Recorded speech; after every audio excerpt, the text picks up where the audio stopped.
Ẹ̀yin èèyàn lé, èwo lẹ ṣe ẹ kú ọ̀sẹ̀ tuntun. Èní ni October 20, 2025.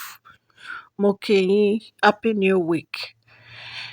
Mo dúpẹ́ lọ́wọ́ Ọlọ́run fún gbogbo ojú rere àti àánú èyí tí ó fi ń wo gbogbo wa o. Ní agbára Ọlọ́run, gbogbo wa la jọ máa ṣe ọdún ayọ̀. Mo kí gbogbo ẹ̀yin tẹ́ ń ṣe ọjọ́ ìbí lénìí. Ẹ kú ọdún, ẹ kú ìyèdún, ẹ̀mí yín á ṣe púpọ̀ ọdún láyé. Long life and prosperity to you.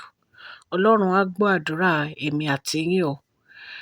Ní last week, ibi tí mo sọ gist mi dé ni gbogbo àwọn nǹkan tá a gbọ́ tí wọ́n ní bàbá wèrè ńlá tó ń ṣe. Tán ní àwọn sisi wa gbogbo wọn take over palace, especially àǹtí wa tó ń gbé ọmọ kiri. Àwọn nìkan náà la rí tó ń ṣe kùrùkẹrẹ ní inú ààfin yẹn. Ṣùgbọ́n nǹkan tí ó ṣẹlẹ̀ gangan, ẹ jẹ́ kí n gbé yín débẹ̀. A sọ nípa bí bàbá wèrè ńlá bí wọ́n ṣe gbọ́ wípé queen wa wọ́n lọ sí dinner pẹ̀lú pastor tó wà ní Australia, èyí tí uncle wọn tí wọ́n fẹ́ introduce sí wọn. Ṣùgbọ́n wọ́n ní queen wa, wọ́n ní pé wọn ò fẹ́ arákùnrin yìí o. Wọ́n ní nǹkan tí queen wa sọ fún arákùnrin yìí ni pé ṣé arákùnrin yìí ti gbàgbé wípé àwọn wà married ni. Ṣé ẹ mọ̀ pé kò sí kí ọkùnrin kó má kọ ẹnu sí obìnrin. Obìnrin ló máa mọ̀ bóyá òun fẹ́ ṣe àbí òun ò ṣe. Ṣùgbọ́n wọ́n ní nǹkan tí bàbá wèrè ńlá bínú sí ni pé kí ló dé tí queen ò sọ fún àwọn wípé àwọn lọ sí dinner pẹ̀lú arákùnrin yìí. Kò dé ṣe pé bóyá wọ́n jọ lọ sí dinner náà, ṣùgbọ́n event tí wọ́n lọ ní Australia, ó dàbí ẹni pé ọkùnrin yìí, àwọn náà wá sí event yẹn. Nǹkan tí wọ́n fi jọ ríra ní dinner nìyẹn. Ṣùgbọ́n àwọn tí wọ́n máa ń gbé ọ̀rọ̀ lọ fún bàbá wèrè ńlá tó ń ṣe òfófó fún àwọn sisi wa gbogbo yìí, wọ́n mú ọ̀rọ̀ yẹn wọ́n yí padà. Wọ́n ní arákùnrin yìí gangan òun ló lọ gbé queen wa nílé. Ẹyẹ èèyàn lé. Wọ́n ní bí ikú ilé ò bá pani tòde ò ní pani o.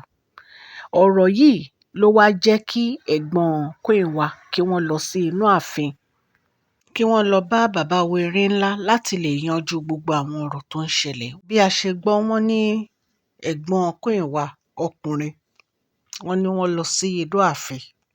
Wọ́n ní wọ́n dẹ̀ lọ bá bàbá wèrè ńlá pé kí ló dé tí bàbá wèrè ńlá ń gba èṣù láyè, tí wọ́n ń jẹ́ kí gbogbo nǹkan tó ṣẹlẹ̀ ṣẹlẹ̀. Torí ìgbà tí bàbá wèrè ńlá fẹ́ ṣe 51st birthday wọn yìí, àwọn àti queen wa ti jọ plan wípé ọ̀dọ̀ wọn náà ti máa ṣe. Ṣùgbọ́n ẹ̀kan náà ni a rí pé àwọn sisi wa gbogbo ó take over. Wọn ò wá lọ sí ọ̀dọ̀ queen wa ní ọjọ́ tán náà máa lọ. Gbogbo preparation tí queen wa ti ṣe pátápátá, kéèkì ní oúnjẹ ni o. Wọ́n ní ṣe ni queen wa fọ́ kéèkì yẹn mọ́lẹ̀. Wọ́n náà dẹ̀ sunkún torí ìyá queen wa, queen mother, àwọn náà wọ́n bá bàbá wèrè ńlá sọ̀rọ̀ lórí ọ̀rọ̀ yẹn. Wípé nǹkan tí bàbá wèrè ńlá ṣe ò dáa, wípé kò yẹ kán ṣe bẹ́ẹ̀. Ṣùgbọ́n wọ́n ní ìgbà tí ẹ̀gbọ́n queen wa tí wọ́n dé ọ̀dọ̀ bàbá wèrè ńlá, wípé wọ́n sọ wípé ṣé wọ́n mọ̀ pé queen wa ò ń ṣe alágbájé èèyàn. Wípé lórí ọ̀rọ̀ tí bàbá wèrè ńlá ń bínú sí, wípé kò yẹ kí bàbá wèrè ńlá bínú. Wípé ìgbà tí ò ń ṣe pé queen wa ṣe nǹkan tí wọ́n ń sọ. Wípé lóòótọ́ queen wa lè má sọ fún wọn. Wípé ṣùgbọ́n ṣé wọ́n mọ̀ pé queen wa èèyàn jẹ́jẹ́ ni, wọn ò dẹ̀ like wàhálà. Wípé so kò yẹ kí wọ́n mú èyí, kí wọ́n mú ọ̀rọ̀ yìí lọ́wọ́ dání, kí wọ́n wá máa fi hùwà sí queen wa. Wọ́n ní pé bàbá wèrè ńlá ní pé family queen wa ni queen wa ni máa ń support ní gbogbo ìgbà. Wípé queen wa ti máa ń ṣe ìwà yìí tipẹ́ bí kò máa bínú kúrò láàfin lórí ọ̀rọ̀ family wọn. Wípé nígbà tí ẹ̀gbọ́n wọn yìí náà táwọn àti wọn ní problem pé bí queen wa ṣe gbé ọ̀rọ̀ yẹn lórí nìyẹn, tí wọ́n side family wọn. Wípé every time ni queen wa máa ń side family wọn. Wípé uncle wọn yìí pé kì í ṣe èèyàn dáadáa rárá. Wípé nígbà tó mọ̀ pé queen wa ó wà nílé ọkọ, kí ló dé tó introduce ọkùnrin míì sí wọn. Wọ́n ní ẹ̀gbọ́n wọn ní ó yẹ kí bàbá wèrè ńlá mọ irú èèyàn tí queen wa jẹ́. Pé queen wa kì í ṣe ẹni tó jẹ́ pé ó lè wu ìwà tó jẹ́ pé ó máa pa bàbá Wẹ̀rẹ̀ńlá lára. Wípé gbogbo nǹkan tí Queen ń ṣe òun ni kó protect bàbá Wẹ̀rẹ̀ńlá. Wípé so kí bàbá Wẹ̀rẹ̀ńlá kí wọ́n má fi ọ̀rọ̀ yìí kí wọ́n má fi dá Queen lára. Wípé nítorí pé kò sí nǹkan kan tí Queen ṣe nínú ọ̀rọ̀ yìí tán fi jẹ̀bi. Wípé àìmọye ọkùnrin ló máa wá kọnu sí obìnrin. Wípé obìnrin ló máa mọ̀ nínú ọkàn ẹ̀ pé mi ò ṣe o àbí máa ṣe. Wípé ṣùgbọ́n tó bá mú ọ̀rọ̀ yìí tí wọ́n bá ń fà bí wọ́n ṣe ń fà yìí, wípé kì í ṣe nǹkan tó dáa rárá. Wípé bí ìgbà tí wọ́n ń gba àwọn ọ̀tá tí wọ́n ń gbà wọ́n láyè náà ni. Màmá wa Esther Ajayi náà wọ́n sọ the same thing. Wípé bàbá Wẹ̀rẹ̀ńlá wọ́n fẹ́ máa fi iná sí orí òrùlé sùn. Wípé tí ò bá ń ṣe bẹ́ẹ̀, wípé kí ló dé tí bàbá Wẹ̀rẹ̀ńlá máa bínú. Wípé àìmọye nǹkan ló yẹ kán ti bínú sí ńgbà yẹn tí wọn ò bínú. Wípé ó ṣe wá jẹ́ ìsìn. Wípé àwọn dẹ̀ ti notice pé tí bàbá Wẹ̀rẹ̀ńlá bá ti fẹ́ ṣayẹyẹ náà máa ń jà, náà máa ń bá Queen jà. Wípé kò dẹ̀ dá wípé ó dàbí ìgbà tó yẹ pé bàbá Wẹ̀rẹ̀ńlá mọ̀ọ́mọ̀ sọ ọ̀rọ̀ yìí dìjà ni. Nítorí pé wọ́n fẹ́ fi àsìkò yẹn wọ́n fẹ́ fi wà pẹ̀lú gbogbo àwọn sisi wa gbogbo yìí. Wípé kò dẹ̀ yẹ kí bàbá Wẹ̀rẹ̀ńlá ṣe bẹ́ẹ̀. Kò yẹ kí wọ́n gba ọ̀rọ̀ yìí bí ẹni gbagbá ọtí. Ẹ̀yin èèyàn lé nǹkan tá a gbọ́ nìyẹn. Ṣé ẹ mọ̀ pé mo ti sọ fún yín pé màá fún yín ní update. Ṣé ẹ rí nǹkan tó ń ṣẹlẹ̀ ní inú ààfin yẹn gangan? Òun ni wípé wọn ò fẹ́ kí Queen padà wá sí inú ààfin. Wọ́n dẹ̀ ń ṣe gbogbo nǹkan tí wọ́n ń ṣe yìí láti jẹ́ kí bàbá àti Queen jà. Ṣùgbọ́n èmi mọ̀ pé Ọlọ́run Elédùmarè ọba aláàánú ó máa yanjú ọ̀rọ̀ yìí ní agbára Ọlọ́run. Wọ́n dẹ̀ máa parí ẹ̀ because ọ̀rọ̀ tó ń jà tí bàbá Wẹ̀rẹ̀ńlá ń bínú fún kò ń ṣe ọ̀rọ̀ rárá. Ọkùnrin wá bá obìnrin, obìnrin lòun ò ṣe.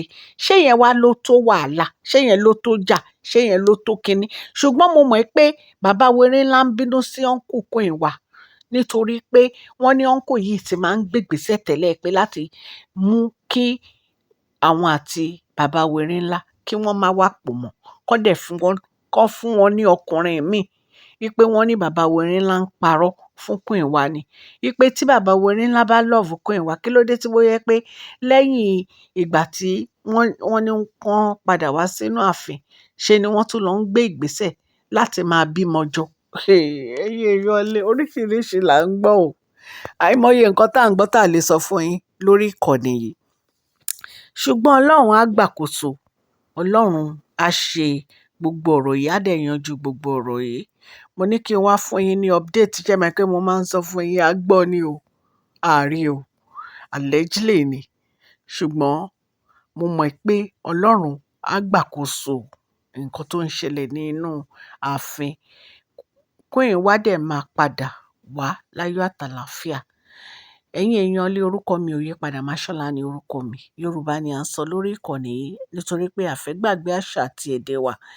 Ẹ̀yin èèyàn lé ẹ follow mi lórí Oore-Ọ̀fẹ́ Gist TV torí ibẹ̀ láti máa ṣe prize giveaway wa lóòrèkóòrè.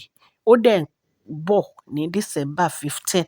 So ẹ follow mi láti lè darapọ̀ mọ́ channel yìí torí lórí channel yìí a máa ń sọ̀rọ̀ nípa celebrity gist àti ìrírí ayé nǹkan tó ń ṣẹlẹ̀ ní àwùjọ. Ọlọ́run Elédùmarè á bá mi gbọ́wọ́ gbogbo ẹ̀yin subscribers sókè o. Ẹni tọrọ jẹ, ẹni tọrọ mu, ẹni ẹlẹ́ni ò ní gbà ṣe yìí ṣe o. Please share this video, like and subscribe. God bless you all. Mashola Gist TV. Love you all.